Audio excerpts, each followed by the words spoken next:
ఈరోజు దేవుని వాగ్దానమును ధ్యానించుటకు నాతో పాటు ఏకీభవించిన ప్రతి కుటుంబమునకు మన ప్రభువును రక్షకుడైన యేసయ్య యొక్క కృప, కనికరము, క్షేమము ఈ దినమంతే మీకు తోడైండును గాక. ఈరోజు దేవుని వాగ్దానంలోనికి వెళ్ళే ముందు అసలు దేవుని వాగ్దానము అంటే ఏమిటి, అసలు దేవుని వాగ్దానాలు మన జీవితంలో ఎందుకు ఆలస్యమవుతున్నాయి? ప్రియ కుమారుడా, కుమార్తె, ఈ యొక్క రహస్యాన్ని గనుక నువ్వు తెలుసుకున్నట్లయితే నీ జీవితంలో ప్రతి వాగ్దానం కూడా నెరవేర్చబడుతుంది. కనుక ఈ వాగ్దానాన్ని మనం గనుక చాలా జాగ్రత్తగా పరిశీలన చేసినట్లయితే 2 కొరింథీయులకు రాసిన పత్రిక 1వ అధ్యాయం 20వ వచనంలో ఈ విధంగా రాయబడి ఉన్నది.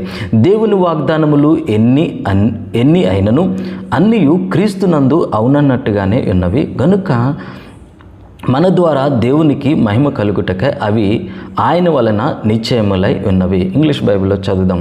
For all the promises of God in him are yes and in him amen unto the glory of God by us. Hallelujah. ఈ వాగ్దానాన్ని కనుక మనం ధ్యానించినట్లయితే దేవుని నోటి నుంచి వచ్చిన ప్రతి మాట కూడా వాగ్దానమే. అసలు వాగ్దానం అంటే ఏమిటనంటే దేవుని నోటి నుంచి ఏదైతే ఒక మాట వస్తుందో నీ జీవితంలోకి ఆ మాట వాగ్దానము.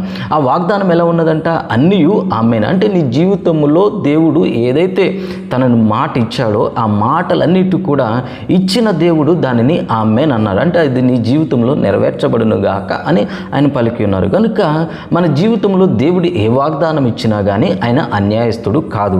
మరి ఆయన అన్యాయస్తుడు కాదు, కానీ మన జీవితంలో ఎందుకు వాగ్దానాలు ఆలస్యం అవుతున్నాయి, ఎందుకు వాగ్దానాలు ఆలస్యం అవుతున్నాయో చెప్పే ముందు మరొకసారి నా మాటలు మీకు చెప్పాలని ఆశపడుతున్నాను. వాగ్దానము అనగా దేవుని నోటి నుంచి వచ్చే ప్రతి మాట. ఈరోజు మనం అందరం వాట్సాప్లో కావచ్చు, ఫేస్బుక్లో కావచ్చు, యూట్యూబ్లో కావచ్చు, లేదంటే జీవగ్రంథము చదివేటప్పుడు కూడా కొన్ని వాగ్దానాలు తీసుకుంటాం. వాటిని చదువుతూ ఉంటాం, కానీ అవి మన జీవితాల్లో నెరవేర్చబడట్లేదు. ఎందుకు నెరవేర్చబడట్లేదు అంటే వాగ్దానం చేసిన దేవుడు నమ్మదగినవాడు. ఆయన నోటి నుంచి వచ్చిన ఏ మాట కూడా నిరర్ధకము కాదు. ఆయన నోటి నుంచి వచ్చిన ప్రతి వాగ్దానము కూడా ఆమేన్ అనబడుతున్నాయి. అంత మాత్రమే కాదు, ఆ వాగ్దానము నెరవేర్చేట బట్టి దేవునికి మహిమ కలగాలి. కానీ ఎందుకు మన ద్వారా మహిమ కలగడం లేదు, సంఘమునకు ఎందుకు మహిమ రావడం లేదు అని కనుక మనం పరిశీలన చేసినట్లయితే, ఎప్పుడైనా దేవుడు ఒక వాగ్దానం ఇచ్చాడంటే ఆ వాగ్దానాన్ని నెరవేర్చుకునే బాధ్యత నీది, నాది. హల్లెలూయా. చాలామంది ఏమనుకుంటారంటే దేవుడు వాగ్దానం ఇచ్చాడు కనుక ఈ వాగ్దానం నా జీవితంలో నెరవేర్చబడాలి అంటే కొన్ని శ్రమలు వస్తాయి, కొన్ని పరీక్షలు వస్తాయి, కొన్ని అవరోధములు వస్తాయని అనుకుంటారు సంఘం. కానీ ప్రియ కుమారుడ, కుమార్తె, అదంతా వ్యర్థమైన ఆలోచన. ఎందుకు అది వ్యర్థమైన ఆలోచన అని నేను చెప్తున్నానంటే, మనము గనక అబ్రహాము జీవితాన్ని గనక జాగ్రత్తగా పరిశీలన చేసినట్లయితే ఆదికాండము 15వ అధ్యాయములో అబ్రహామునకు సంతానం లేదు. అబ్రహామునకు సంతానం లేనప్పుడు ఆయన అబ్రహాము కానీ శారా కానీ ఎంతో మనోవేదనకు గురై ఉన్నారు, ఎంతో బాధపడుతున్నారు. అంత మాత్రమే కాదు, తన ఇంటి పనివాడైన ఎలియాజర్కి మొత్తం ఆస్తి అంతా వెళ్ళిపోతుందని వీరు మెంటల్గా ఒక ఆలోచన కలిగి ఉన్నారు. కానీ ఎప్పుడైతే దేవుడు వారికి కనపడ్డాడో, దేవా నువ్వు నాకు ఎన్ని ఆశీర్వాదములు ఇస్తే లాభం ఏమిటి, నా జీవితంలో నాకు ఆశీర్వాదములు అనుభవించడానికి నాకు ఒక తరము లేదు, నా యొక్క ఇంటి ఆస్తికి అంతటికి ఇదిగో నా పనివాడైన ఎలియాజరు ఆస్తికర్తగా ఉంటాడు నా తదనంతరం, కనుక ఏమిటి లాభం అన్నప్పుడు దేవుడు అబ్రహామును పిలిచి, అబ్రహామా నువ్వు ఆకాశ నక్షత్రంలోను లెక్కించుము, లెక్కించగలిగినట్లయితే అంతగా నీకు సంతానాన్ని ఇస్తానని దేవుడు వాగ్దానం చేశాడు. అప్పుడు అబ్రహాము ఆ వాగ్దానమును నమ్మెను. బైబిల్లో రాయబడినది, యెహోవా చెప్పిన మాటను అబ్రహాము నమ్మెను, నమ్ముటను బట్టి అది అతనికి నీతిగా ఎంచబడెను. అంటే ఇప్పుడు అబ్రహాం గారు ఏం చేశారు? దేవుడు చెప్పిన వాగ్దానాన్ని నమ్మి ఉన్నారు. మీరు కూడా దేవుడు చెప్తున్న వాగ్దానాన్ని ఇలాగ యూట్యూబ్లోనో లేకపోతే వివిధ రూపాల్లో మీ చెవులకు లేదా మీ కన్నులకు వినబడిన కన్నులు చూసిన ప్రతి వాగ్దానాన్ని, చెవులకు వినబడిన ప్రతి వాగ్దానాన్ని కూడా నమ్ముతున్నారు, కానీ నెరవేరడం లేదు. ఇక్కడ అబ్రహాం గారి జీవితాన్ని పరిశీలన చేసినట్లయితే 15వ అధ్యాయంలో దేవుడు మాట్లాడి ఉన్నాడు, నీకు సంతానాన్ని ఇస్తానని అన్నారు. అంత మాత్రమే కాదు, దానిని అబ్రహాము నమ్మారు.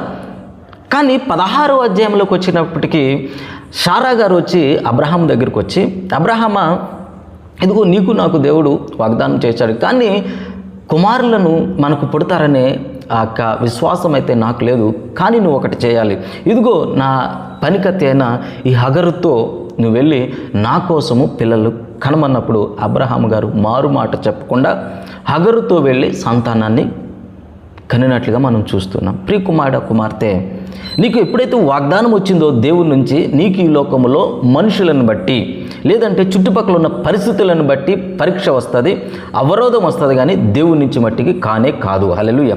ఈ విషయాన్ని సంఘ బిడ్డలందరూ గమనించాలి. ఈ వాగ్దానం వింటున్న మీరు అందరూ గమనించాలి. చాలామంది ఏమనుకుంటారంటే దేవుడు వాగ్దానం ఇచ్చిన తర్వాత మనం పరీక్షిస్తాడు. ఏ వాగ్దానమైనా చూసుకోండి, బైబిల్లో చరిత్రకారులు చెప్తున్నట్లుగా, బైబిల్ చెప్తున్నట్లుగా 30,000 కంటే ఎక్కువ వాగ్దానాలు బైబిల్లో ఉన్నాయి. ఆయన నోటి నుంచి వచ్చిన ప్రతి మాట కూడా వాగ్దానమే. కానీ ఎందుకు నెరవేర్చబడట్లేదంటే లోకం నుంచి వచ్చిన కొన్ని అవరోధములు, లోకం నుంచి వచ్చిన కొన్ని శ్రమలు, శరీర శ్రమలు కావచ్చు, ఆత్మల శ్రమలు కావచ్చు, పరీక్షలు కావచ్చు, ఏ పరీక్ష కూడా మానవుడు ఫెయిల్ అయిపోవటాన్ని బట్టి వాగ్దానాలు వారి జీవితంలో ఫలించడం లేదు. అబ్రహామునకు ఒక పరీక్ష వచ్చింది తన భార్య అయిన శారాన్ని బట్టి. అలాగే నీ జీవితంలో కూడా దేవుని వాగ్దానం పొందుకున్నప్పుడు నీ భార్య నుంచి కావచ్చు, నీ భర్త నుంచి కావచ్చు, నీ కుమారుల నుంచి కావచ్చు, నీ కుటుంబం నుంచి కావచ్చు, నీ బంధువుల నుంచి కావచ్చు, స్నేహితుల నుంచి కావచ్చు, ఉద్యోగం నుంచి కావచ్చు, ఎక్కడి నుంచైనా ఒక పరీక్ష కానీ ఒక అవరోధము కానీ వచ్చినప్పుడు నువ్వు దానిని జయించాలి. హల్లెలూయా. అబ్రహాము గారికి వచ్చిన ఆ పరీక్షను జయించకపోవడమును బట్టి ఆయన జీవితంలో ఆ యొక్క వాగ్దానం చాలా ఆలస్యమైంది. దానికి దేవుడు కాదు కారణం. హల్లెలూయా. ఆయనకు వచ్చిన ఒక పరీక్షను ఆయన అవరోధించలేకపోయాడు, విజయం సాధించలేకపోయాడు. లోకానుసారంగా వచ్చిన తన భార్య అయిన శారా నుంచి వచ్చిన ఒక ప్రపోజల్, ఒక నిర్ణయాన్ని కాదనలేకపోయాడు. అందుకని వాగ్దానం ఆలస్యమైంది. కనుక ప్రియ కుమారుడు కుమార్తె, ఆయన నోటి నుంచి వచ్చిన ప్రతి వాగ్దానం కూడా ఆమేన్ అంటే ఇచ్చిన దేవుడు దాన్ని నెరవేరుస్తానంటున్నాడు. కానీ ఎందుకు ఆలస్యం అవుతుందంటే నేను తీసుకునే కొన్ని నిర్ణయాలను బట్టి, నేను ఆలోచన చేసే కొన్ని వ్యర్థమైన ఆలోచనలను బట్టి, స్నేహితులను బట్టి, బంధువులను బట్టి, కుటుంబ సభ్యులను బట్టి వచ్చిన కొన్ని అవరోధములను మనము జయించడంలో విఫలమైపోతున్నాం. కనుక ప్రియ కుమారుడు కుమార్తె, ఈ ఉదయకాల సమయంలో ఈ వాక్యం వింటున్న నీ జీవితంలో ఎన్నైతే వాగ్దానాలు దేవుడు అనుగ్రహించున్నాడో ఆ వాగ్దానాలన్నీ కూడా నీ జీవితంలో ఫలించాలంటే కనుక నువ్వు చేయవలసినది ఏంటంటే లోకానుసారంగా వస్తున్న ప్రతి శ్రమను, లోకానుసారంగా వస్తున్న ప్రతి అవరోధమును నువ్వు జయించాలి. హల్లెలూయా. ఎప్పుడైతే ఇలాంటి జ్ఞానం కలిగి ఉంటావో ప్రియ కుమారుడు కుమార్తె, దేవుడిచ్చిన ప్రతి వాగ్దానం కూడా 100కు 100% నీ జీవితంలో నెరవేర్చబడుతుంది. ఆమేన్. కనుక ప్రియ కుమారుడు కుమార్తె, ఏదైతే ఒక అవరోధం వచ్చిందో దానిని జయించడానికి సామర్థ్యం కలిగి ఉండాలి. ఆ వాగ్దానాన్ని ధ్యానించడమే కాదు, వస్తున్న పరీక్షను కూడా నువ్వు ఎదిరించగలిగే సత్తా ఆత్మలో, శరీరంలో అట్టి సత్తాను కలిగి ఉండాలి. కనుక ప్రియ కుమారుడు కుమార్తె, ఏదైనా ఒక అవరోధం వచ్చిందంటే నువ్వు దాన్ని జయించడానికి సిద్ధపడి ఉండాలి. ఎందుకంటే ఒక ఆశీర్వాదం రాబోతుందంటే సాతానుడు ఏదో ఒకటి లోకానుసారంగా ఏదో ఒకటి తీసుకొస్తాడు. ఆ వాగ్దానానికి వ్యతిరేకంగా మాట్లాడడమో, లేకపోతే ఆ వాగ్దానానికి వ్యతిరేకంగా ఆలోచించడమో, ఏదో ఒక దానిని నీకు వాడు తీసుకుని వస్తాడు. ఎందుకంటే నీకు ఇచ్చిన వాగ్దానాన్ని దూరపరచాలని. కనుక ప్రియ కుమారుడు కుమార్తె, చాలా జాగ్రత్తగా ఉండండి. వాగ్దానాన్ని తీసుకోండి, ఆ వాగ్దానాన్ని నమ్మండి, లోకానుసారముగా వస్తున్న అవరోధాలను జయించండి. తద్వారా నీ జీవితంలో, నా జీవితంలో కూడా 2 కొరింథీ 1:20 ప్రకారముగా అన్ని వాగ్దానాలు కూడా మన జీవితంలో నెరవేర్చడానికి సిద్ధముగా ఉన్నాయి. కనుక ప్రియ కుమారుడు కుమార్తె, ఈ ఉదయకాలమైన వాక్యమైన నీవు ఏటినైతే జయించాలో వాటిని జయించు. తద్వారా నిశ్చయముగా ఆ యొక్క వాగ్దానాలను నువ్వు పొందుకుంటావు. తద్వారా వచ్చిన ప్రతి ఆశీర్వాదాన్ని నువ్వు అనుభవిస్తావు. నువ్వే కాదు, నీ బిడ్డలు, నీ కుటుంబము, నీ తరము. ఉద్యోగంలో వచ్చిన ఆశీర్వాదము, వాగ్దానము కావచ్చు, బిజినెస్ విషయంలో వచ్చిన వాగ్దానము కావచ్చు, కుటుంబంలో వచ్చిన వాగ్దానం, ఏ వాగ్దానమైనా కావచ్చు, నువ్వు నమ్మి వచ్చిన అవరోధములను ఎప్పుడైతే నువ్వు జయిస్తావో. అబ్రహాము నమ్మాడు, నీతిగా ఎంచబడ్డాడు, కానీ ఒక పరీక్ష వచ్చినప్పుడు ఫెయిల్ అయిపోయాడు. అందుకే ఆలస్యమైంది. అలాగా నువ్వు కూడా నమ్ముతున్నావు, కానీ కొన్ని అవరోధాలను జయించలేకపోతున్నావు, శరీర క్రియలను కొన్నిటిని జయించలేకపోతున్నావు. తద్వారానే నీకు జీవితంలో ఆలస్యం అవుతున్నావు. కనుక ప్రియ కుమారుడు కుమార్తె, ఈరోజు నుంచి సిద్ధపడి ఉండు. ఏ అవరోధం వచ్చినా, శారీరకంగా కావచ్చు, మానసికంగా కావచ్చు, ఇతరితర నుంచి ఇదేమి వచ్చినా నువ్వు జయించడానికి సిద్ధంగా ఉండు. తద్వారా నీ జీవితంలో ప్రతి వాగ్దానము నెరవేర్చబడుతుంది. కనుక ప్రియ కుమారుడు కుమార్తె, వాగ్దానాలు దేవుడిచ్చిన అన్నీ కూడా ఆమేన్, అవి తప్పకుండా నెరవేర్చబడతాయి. నెరవేర్చబడాలంటే నువ్వు సిద్ధంగా ఉండాలి. వచ్చిన ప్రతి అవరోధాన్ని కూడా జయించడానికి. దేవుడు పరీక్షించడు, ఎందుకంటే వాగ్దానం ఇచ్చిన దేవుడు పరీక్షించడానికి నీకు ఇవ్వలేదు, కానీ దానిని నెరవేర్చడానికే నీకు ఆ వాగ్దానం ఇచ్చున్నాడు. కనుక ప్రార్థన చేద్దాం. ఏ వాగ్దానాలు అయితే ఆలస్యమైనయో, ఎందుకు ఆలస్యమని మనం తీసుకునే నిర్ణయాలను బట్టి. కనుక ఈ ఉదయకాల సమయంలో ప్రభువా, నువ్వు ఇచ్చిన వాగ్దానం విషయంలో నేను ఈ విషయంలో తప్పు చేశా, ఈ విషయంలో నేను తప్ప, ఈ విషయంలో నియమాలే తప్పని, ఈ విషయంలో వాక్యానుసారంగా జీవించలేదు, కనుక నా జీవితంలో ఈ వాగ్దానం ఆలస్యమైందని ఉదయకాల సమయంలో ఈ వాక్యం ద్వారా తెలుసుకున్నాను ప్రభా. కనుక నేను ఒప్పుకుంటున్నాను ప్రభా, ఇక్కడి నుంచి ఏ వాగ్దానాలు అయితే ఆలస్యమైనో తద్వారా ఆలస్యములు అన్నిటినీ నెరవేర్చుకోవడానికి గల సామర్థ్యం నాకు ఇవ్వు ప్రభా, జ్ఞానం నాకు ఇవ్వు ప్రభా అని ఎప్పుడైతే అడుగుతావో తద్వారా నువ్వు ప్రతి వాగ్దానాన్ని పొందుకుంటావు. కనుక ప్రార్థన చేద్దాం, మన వాగ్దానాలన్నీ పొందుకుందాం. ప్రార్థన చేద్దాం. ప్రేమగల తండ్రి, కృపగల యేసయ్య, ఆదరణకర్త అయిన పరిశుద్ధాత్మదేవ, మీ ఘనమైన శ్రేష్టమైన ఉన్నతమైన ప్రశస్తమైన నామమునకు వేలకొలది వందనం చెల్లిస్తున్నాను ప్రభా. ఈ దినమున నేను నీ వాక్యం ద్వారా మాట్లాడి ఉన్నావు ప్రభా. నేను మీ నోటి నుంచి వచ్చిన ప్రతి మాట వాగ్దానం ఇచ్చిన దేవుడు, నెరవేర్చే దేవుడు. నేను ప్రతి వాగ్దానము ప్రభా క్రీస్తు యేసు యొక్క మహిమ ఐశ్వర్యం చొప్పున ఆమేన్ అని నీ వాక్యము సెలవిస్తుంది ప్రభా. ఆమేన్ అన్న దేవ, మా జీవితంలో వాగ్దానాలు ఆలస్యమవుతున్నాయి. నేను కొన్ని పరీక్షలను మేము జయించలేకపోవటాన్ని బట్టి లోకానుసారముగా శరీర విషయంలో, కుటుంబ విషయంలో వచ్చిన కొన్ని పరీక్షలను, కొన్ని అవరోధములను నేను అధిగమించడంలో మేము విఫలమైపోయాము. కాబట్టి మా జీవితంలో వాగ్దానాలు ఆలస్యమవుతున్నాయి ప్రభా. కానీ ఇది మన వాగ్దానం ద్వారా మాట్లాడి ఉన్నావు ప్రభా. మేము ఏదైతే జయించాలో అటు జ్ఞానం మాకు ఇచ్చినందుకు వందనాలు. అవును ప్రభా, ఇంతవరకు నేను 2024లో ఏ వాగ్దానం అయితే ఆలస్యమైందో, ఏ అవరోధములను జయించకపోవటాన్ని బట్టి ఆలస్యమైందో మాతో మాట్లాడినందుకు వందనాలు ప్రభా. అవును నాయన, నేను కొన్ని తీసుకున్న నిర్ణయాలను, నేను నీ వాక్యానికి వ్యతిరేకంగా తీసుకున్న నిర్ణయాలను బట్టి, ఈ మాటలకు వ్యతిరేకముగా తీసుకున్న నిర్ణయాలను బట్టి, వాగ్దానానికి వ్యతిరేకంగా తీసుకున్న నిర్ణయాన్ని బట్టి అవి ఆలస్యమైనవి ప్రభా. ఈ దినమున నువ్వు ఇచ్చిన ఈ మాటను బట్టి నేను వాటన్నిటినీ అధిగమించే కృప మాకు అనుగ్రహించినందుకు వందనాలు. బిజినెస్ విషయంలో, ఉద్యోగం విషయంలో, కుటుంబ విషయంలో, గర్భఫలం విషయంలో, నేను వివాహ విషయంలో నేను ప్రతి అవరోధములను మేము జయించదుముగాక.